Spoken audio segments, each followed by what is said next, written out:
Hey guys, welcome back to Bait and Tackle, and today we're going to talk about my newest swim bait on the arsenal, the Big-Eyed Fathead Jr. Got these great shirts, by the way. These are for sale at my Sticker Mule store. The link is below in the description, so go check that out. It's like 25 bucks a shirt, so it's not too bad. It's about average for what shirts are, but these are super comfortable t-shirts.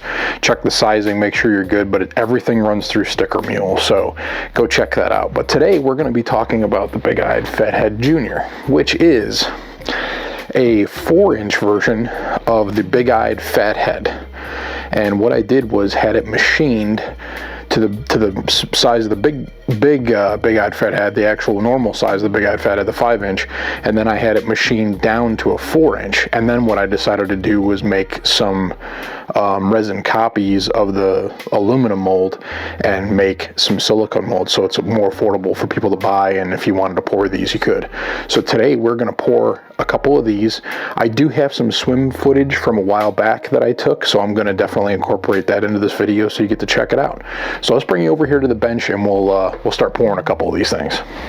Alright guys, so here's the mold. It is a 4-inch cavity, like I said. The eyes, it takes a 15mm eye. It is a machined version of the Big-Eyed Fathead, but just smaller, so in a 4-inch.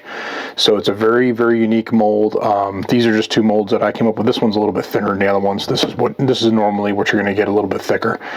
But what I did was you got that nice hook slot in there, just like the original, but it's machined, like I said, it's perfectly flat. So it's a little bit more unique. It's definitely perfect as far as symmetry and all that kind of stuff. It's not hand carved, so it's a pretty neat little bait. It's still got a thick body. It's still got a deep body. But it's smaller to maintain that aspect ratio, so then that way you can you know, use something a little bit smaller presentation. So we're going to try doing a two-handed pour, which is something interesting that I tried this last time, and I put pictures on Instagram you can check out. But we're going to do this green pumpkin with a whole bunch of different flake in it, and we're going to heat that up, and we're going to do that as the body. And then I'm going to go ahead and heat up this. This is a excuse me, this is a chartreuse, but it has a whole bunch of different flake in it, silver, gold, black. It's a really cool color. It's a little darker than usual, but it mixes very well with the green pumpkin. So we're going to do this in the tail, and we're going to do this in the body.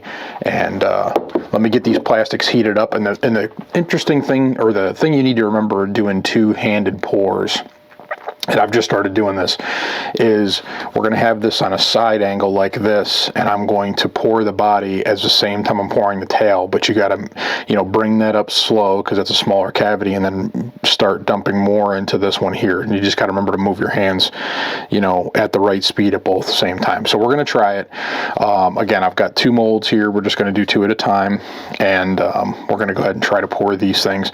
But let me get my plastic heated up. Same process as all my older videos. Get it heated up. I always put them in the degassing chamber to get things air bubble free and that kind of thing. And I've got this nice new mat from 8-Bit Baits, and I love it. And I bought these stirring sticks from him too. They're a little bit more expensive than, you know, some standard butter knives, but they don't have that serrated edge, so you don't get quite as many air bubbles with them. So that's a really nice tool to have. And then I bought this little silicone mat thing on Amazon just to keep those there. So trying to get a little bit more organized for future videos. And I've also got a different view for you on the camera. Hope you like that for straight down. I've got this big old monstrosity of a metal thing that holds my cameras up, and got me some different lighting and stuff to give it a little bit more brighter light and more natural type thing. So let me get this plastic heated up, and we will be right back.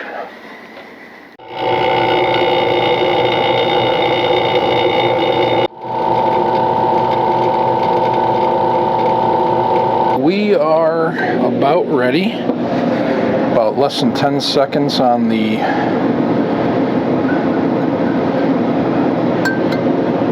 chartreuse color. Just making sure that these are stirred up good. Nice and hot.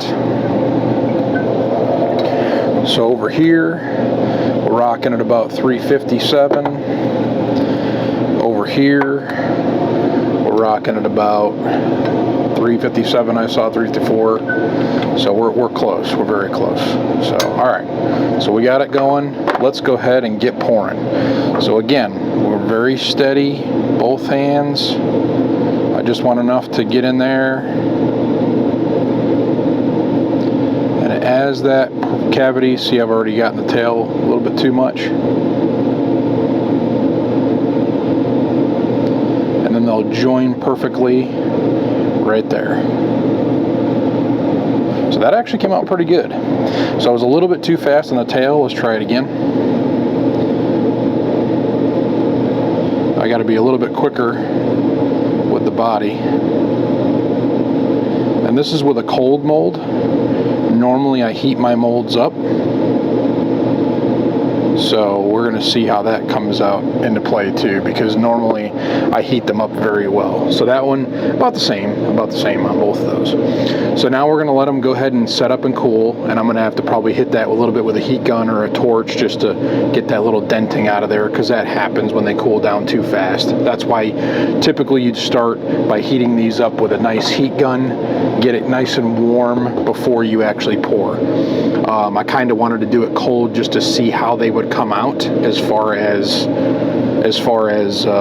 cold cracks and that kind of thing, because I know if you do pour these cold, you don't get as nice of a finish. So it's kind of a two process thing here that we're checking out. We're checking out the dual-handed pour, but at the same time I'm trying to do something with this cold as a cold mold too. I wanted to make sure that see what they do. Now, in my experience with making these molds, and I have past videos on making these molds, the one thing that I was adamant on was testing different silicones, and this one is the one that I came up with that I think works the best, which is the Umu 30. This seems to do better when it's not heated, and it seems to do better just overall. So when you're heating these molds up at like 800 degrees with a heat gun, they hold the heat really well.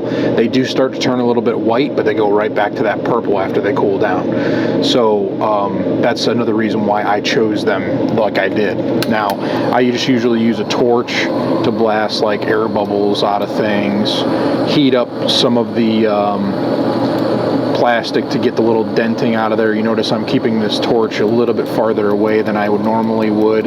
Same thing here. I'm just trying to get my, get my stuff melted down here, make sure there's not as bad of a dent in the tail. So that should do it right there. There's a couple little air bubbles up here that I'm just going to hit just to smooth those out, get them heated up, smooth those air bubbles out. But all intents and purposes, I think these came out fantastic. I see a little bit of air bubble over there in the other one. I'm just going to do the same thing to that one. Yep.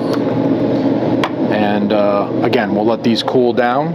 Once these are done, cooled down, I'm going to take them out and put them in a water bath for about 10 minutes just to cool the plastic down, get some of the oils off the plastic, that kind of thing. And then I let them, normally I'm just going to let them, sit on a cookie sheet for a few days just to let the oils leach out and everything like that before I glue eyeballs on, just in that way they get set up better. So I will bring these back after we get them cooled down, and we'll demold them, and then I'll do all that process, and we'll put some eyes on them and see what they look like. So let's get this thing demolded, and let's show you what we got here. Like I said, it's a 4-inch bait.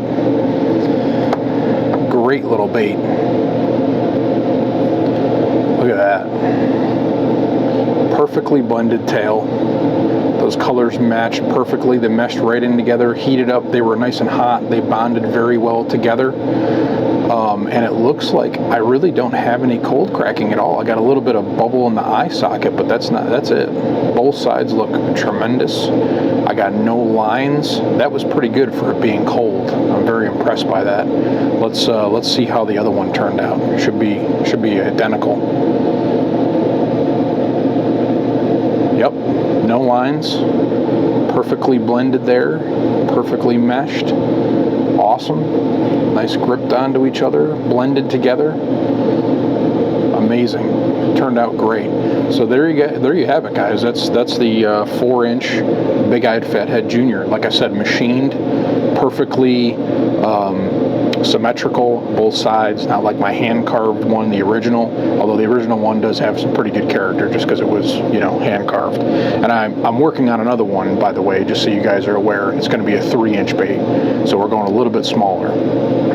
So again, these take a 15mm eye. I'm going to take these over, get them in a cold soak for a little bit, and then I'm going to bring them back to the table, and I'll put some eyeballs, just, you know, temporarily put some eyeballs on them so you guys get to see what they look like with some eyes on. Check these eyeballs out, guys. So my buddy Chris over at Swamp Trout made these eyeballs. I'm just going to stick one on here just so you guys can see. I'll just put one on one side.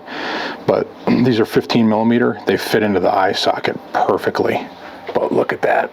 Isn't that a cool bait? Man. All right, I got to get used to this camera being up in the air so much.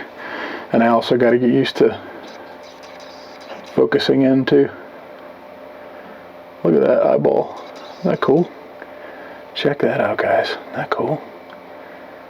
Alright, they might be a little bit fuzzy, but I also have some B8N Tackle,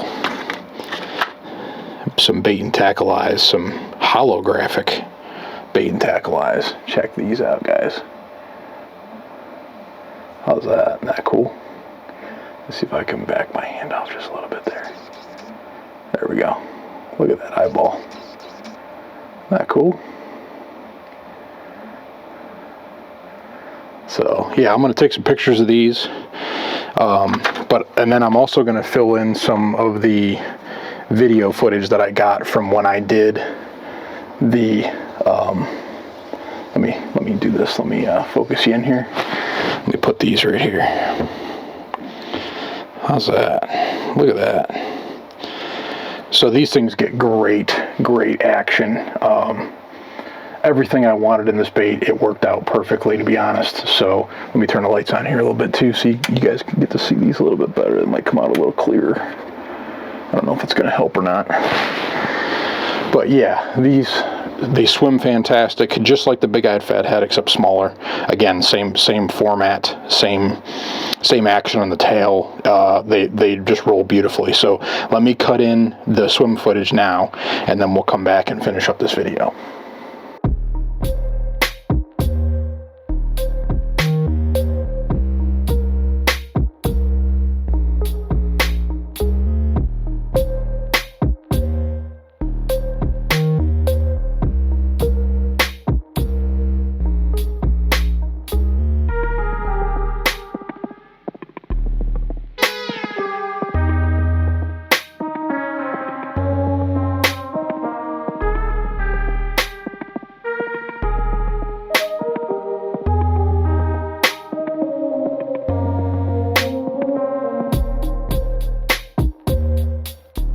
One thing I wanted to talk about with this bait with you guys is the hooks.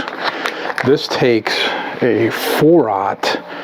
I don't want to use the word wide gap hook, but it is kind of a wide gap hook. It's more of a beast hook style. Okay, that's a 4/0 right there.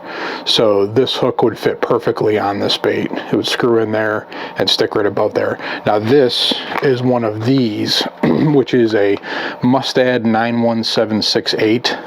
4/0, and I actually bend these a little bit out, so I'm breaking the integrity a little bit on these just to bend them out a little bit, but I bend the hook out a little bit straighter, and then I also bend where the eye is in a little bit more, so then that way the hook sits in there perfectly. And when it rides it, the hook will just sit on top of the bait flat, not sticking up, not sticking back in, but flat for a better hookup ratio. And then it just put a screw lock on the front of this and put it in. And I weight my own. So you could do this, weight them first before you make the bends, but you can weight them. And then I've done some stuff where I put underspins in them and anything like that. But a 4/0 beast hook would be probably fantastic, 4 or 5/0.